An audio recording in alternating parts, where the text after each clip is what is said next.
Welcome back to my channel. তোমরা কেমন আছো? আশা করি সবাই ভালোই আছো। আজকে সিআরপিএফ রেজিং ডে, মানে সিআরপিএফ স্থাপনা দিবস। আজকের দিনে অল সিআরপিএফ ব্যাটালিয়ান আজকের দিনে জন্মগ্রহণ করেছিল। তো সেই উপলক্ষে আজকে গেট টুগেদার পার্টি। এই পার্টিতে আমরা সবাই অংশগ্রহণ করেছি। হ্যাঁ, তো দেখো আজকে অংশগ্রহণে আমরা আমাদের নিজেদের মতন সাজাওয়াট করেছি, সাজিয়ে নিয়েছি সব, আর রেডি হয়ে গেছে খাবার।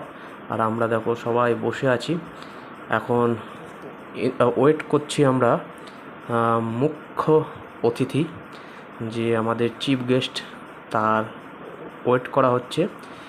তিনি আসবেন, তিনি কিছু বলবেন আজকের দিন উপলক্ষে। আমার বন্ধু জেপ কাটে আশিস, মহারাষ্ট্রে বাড়ি।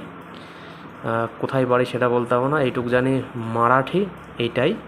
হ্যাঁ, তো আর এনার নাম জানি না, এনার কোম্পানির। আর দেখো এটা হচ্ছে আমাদের মণিপুরি উস্তাদ, এটা আসামি, আর এটা বিহারের।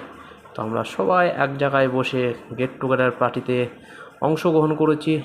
যারা যেরকম ডিউটি চলছে সেই অবস্থায় তারা এসছে খাওয়ার জন্য। তাদের বলেছে আগে খেয়ে নিতে, তারপরে ডিউটি বদলি করে দেবে। সেই কারণে একদম ড্রেস পরে চলে এসছে খেতে। তো যার যেরকম সময় থাকবে সে সেরকমভাবে আসবে। আমাদের তো ডিউটি রাতে ছিল, ওর জন্য আমাদের ফর্মাল ড্রেস পরে এসেছি, সিভিল ড্রেস যাকে বলে। যে যার মতন করে, যার কাছে যা আছে সে তাই পরে এসছে।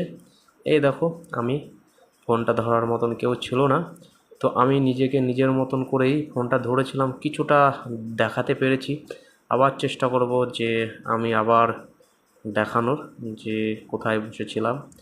হ্যাঁ, আর এই যে চলে এসেছি আমি আবারও। দেখো পেছনটা অন্ধকার, পেছনে অস্কার লাইট জ্বলছে, ওই যে বড় একটা অস্কার লাইট।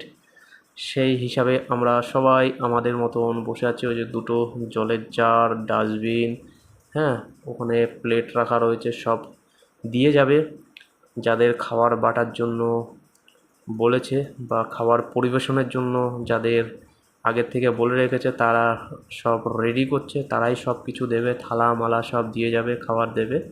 তারপরে আমরা ওদেরকে খাওয়াবো। আমাদের খাওয়া হয়ে গেলে এবার ওদেরকেও তো খাওয়াতে হবে। তো কে খাওয়াবে? নিজেদেরকেই খাওয়াতে হবে। তো আমরা সবাই সবাই এখনও বসে গল্প করছি কে কোথায়। আর বেশিরভাগই সব নিজের নিজের মধ্যে ব্যস্ত রয়েছে। তার কারণ আজকাল কেউ কারোর সাথে কথা বলার টাইম পায় না। একটাই কারণ, তোমরা দেখতেই পাচ্ছ, মোবাইল। মোবাইল এমন একটা জিনিস যে বন্ধু, বাড়ির আত্মীয় স্বজন সবাইকে একদম ত্যাগ করে দিয়েছে। মোবাইল এমন একটা জিনিস যে আমরা আমাদের পাশে কে বসে আছে আমরা অনেক সময় খেয়াল করি না। তো আজকে এই পর্যন্তই, পরে আবার দেখা।